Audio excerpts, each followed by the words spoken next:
Hi, welcome to Kumaran TNPSC. இப்போ நம்ம பார்க்க போகிறது இந்தியன் கவுன்சில் ஆக்ட் ஆஃப் 1861.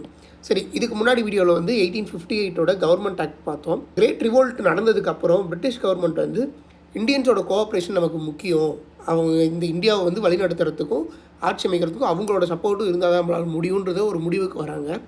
அதுக்கப்புறமா ஒவ்வொரு 20 வருஷத்துக்கும் ஒரு சில சட்டங்களை ஏற்றிகிட்டே வராங்க. அதில் இந்தியன்ஸ்க்கும் முக்கியத்துவம் கொடுக்க ஆரம்பிக்கிறாங்க. அப்படி முக்கியத்துவம் கொடுக்கறதுல இந்த இந்தியன் கவுன்சில் ஆக்ட் தான் வந்து முதன்மை வகிக்குது.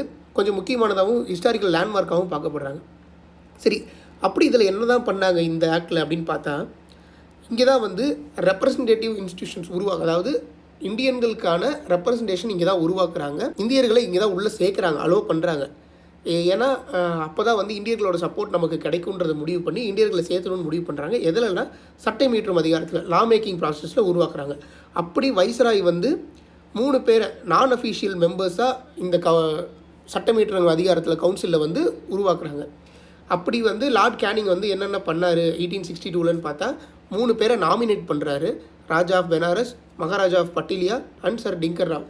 இவங்க 3 பேர்த்தையும் சட்டம் உருவாக்கும் செயல்முறைக்காக இந்திய பிரதிநிதித்துவம் கொடுக்கணும் இந்தியர்களுக்குன்றதுக்காக இவங்க 3 பேரையும் நான் அஃபீஷியல் மெம்பர்ஸாக இங்கே நடக்கிறத பார்க்கலாம், என்னென்ன நடக்குதுங்கிறத பார்க்கலாம். இவங்களா சட்டம் இயற்ற முடியாது. அந்த இடத்துல இவங்களுக்கு ஒரு ரெப்ரசன்டேஷன் இருக்கும். இந்தியன் சார்பாக இவங்க 3 பேர் இருக்காங்கன்ற மாதிரி காட்டிக்கிறதுக்காக நான் அஃபீஷியலாக 3 பேரை உள்ளே கொண்டு வராங்க.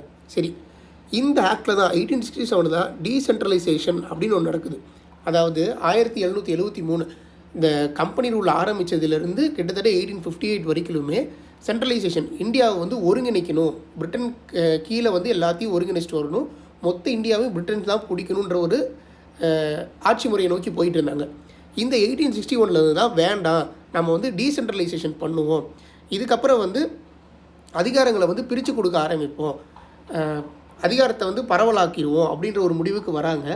அப்படி வந்து பாம்பே மெட்ராஸ் பிரசிடென்சிக்கு அவங்களுக்கான சட்டம் இயற்றும் அதிகாரத்தை திருப்பி தராங்க. 1833 வந்து பிடுங்கிக்கிட்டாங்க இல்லையா, இனிமேல் நீங்கள் சட்டம் போடக்கூடாது, நீங்கள் போடுறது எல்லாமே வெறும் ரெகுலேஷன்ஸ் தான் அப்படின்னு சொல்லி பிடுங்கினாங்க இல்லையா, அதை இந்த இடத்துல வந்து திருப்பி அவங்களுக்கே கொடுக்க ஆரம்பிக்கிறாங்க. இங்கே 1833 தான் வந்து ரிவர்ஸ் த சென்ட்ரலைஸ் டெண்டன்சி அப்படின்னு சொல்கிறாங்க.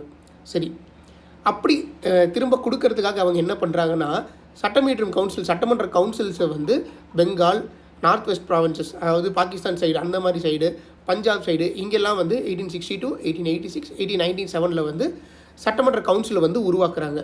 சரி, 1860 அந்த காலகட்டத்தில் தான் முதல்ல பட்ஜெட் அப்படின்ற ஒரு விஷயத்தை வந்து இஷ்யூ பண்ணுறாங்க.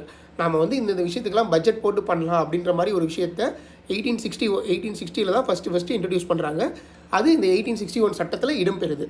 சரி, போர்ட்ஃபோலியோ சிஸ்டம் அப்படின்ற ஒன்றை வந்து லார்ட் கேனிங் வந்து உருவாக்குறாங்க. போர்ட்ஃபோலியோனா என்ன? துறை வாரியான முக்கியத்துவம், இந்தந்த துறைக்கு இவங்க பார்த்துக்கலாம். இப்போ இலாக்கான்னு சொல்கிறோம் இல்லையா, இப்போ வந்து உயர்கல்வித்துறை, மருத்துவத்துறை, அந்த மாதிரி ஒவ்வொன்றுக்கும் உருவாக்குறோம் இல்லையா, அந்தந்த மாதிரி போர்ட்ஃபோலியோ ஒன்று உருவாக்கிடுவாங்க. அதுக்கு ஒரு ஹெட்டை போட்டுருவாங்க. அவங்க தான் அந்த கவுன்சில் எடுக்கிற முடிவுக்கான முடிவை வந்து வெளியிடுவாங்க. அந்த வைஸ்ராய் கவுன்சில் வந்து இந்தந்த டிபார்ட்மெண்ட்டுக்கு இவங்கன்னு சொல்லி ஒருத்தர் சார்ஜ் போட்டுருவாங்க, போர்ட்ஃபோலியோ போட்டு இவங்க தான் போட்டுருவாங்க. அவரு தான் அந்த டிபார்ட்மெண்ட்டுக்காக பேசுவார். சரி, வைஸ்ராய்க்கு ஆர்டினன்ஸ், அவசர கால சட்டம் இயற்றும் அதிகாரத்தை இந்த இடத்துல தான் உருவாக்குறாங்க. அதாவது எமர்ஜென்சி வருது அப்படின்னா 6 மாதத்துக்கான ஒரு அவசர கால சட்டத்தை வந்து இந்த வைஸ்ராயால் உருவாக்க முடியும் அப்படின்றது தான் இந்த இந்தியன் கவுன்சிலில் உருவாக்குறாங்க. இதெல்லாம் தான் இந்த இந்தியன் கவுன்சில் ஆக்ட் ஆஃப் 1861 முக்கியமான நடந்த விஷயங்கள்.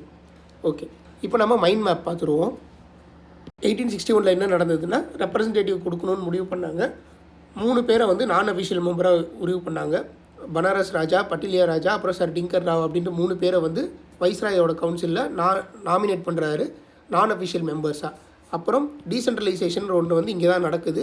1833 பிடுங்கின விஷயத்தை, அதாவது பாம்பே கவர்னர், பெங்கால் கவர்னர்லாம் வந்து சட்டம் இயற்றலாம் அப்படின்ற அதிகாரத்தை வந்து 1833 பிடுங்கினாங்க. அதை 1861 திருப்பி கொடுக்கப்பட்டுருச்சு. அப்புறம் லெஜிஸ்லேட்டிவ் கவுன்சில் உருவாக்குனாங்க. இப்படி திருப்பி கொடுக்கணுன்னா அவங்க சட்டம் இயற்றதுக்கான ஒரு இடம் வேணும்னு சொல்லி லெஜிஸ்லேஷன் கவுன்சிலை பெங்கால், நார்த் வெஸ்ட் ப்ராவினன்ஸ், அப்புறம் பஞ்சாப்லாம் 1862, 1866, 1897 இந்த மாதிரியான காலகட்டத்தில் உருவாக்குறாங்க. போர்ட்ஃபோலியோ சிஸ்டம், துறை வாரியான ஆட்களை வந்து நியமிக்கிறாங்க. அவங்க தான் வந்து அந்தந்த துறைக்கு பார்த்துக்கணும், அந்தந்த துறைக்காக பேசுகிறதுக்குன்னு ஒரு தலைவரை உருவாக்கிடுவாங்க. போர்ட்ஃபோலியோ சிஸ்டம் இது 1859 நடக்குது.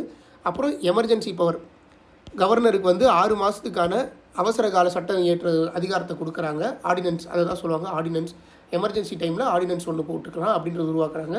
1860 பட்ஜெட் ஃபஸ்ட்டு இங்கே தான் இன்ட்ரடியூஸ் பண்ணுறாங்க. இதெல்லாம் தான் இந்தியன் கவுன்சில் ஆக்ட் ஆஃப் 1861 நடந்த விஷயங்கள். இதுதான் மைண்ட் மேப். ஓகே, இப்போ ரீசனிங் கொஷின்ஸ்லாம் பார்க்கலாம்.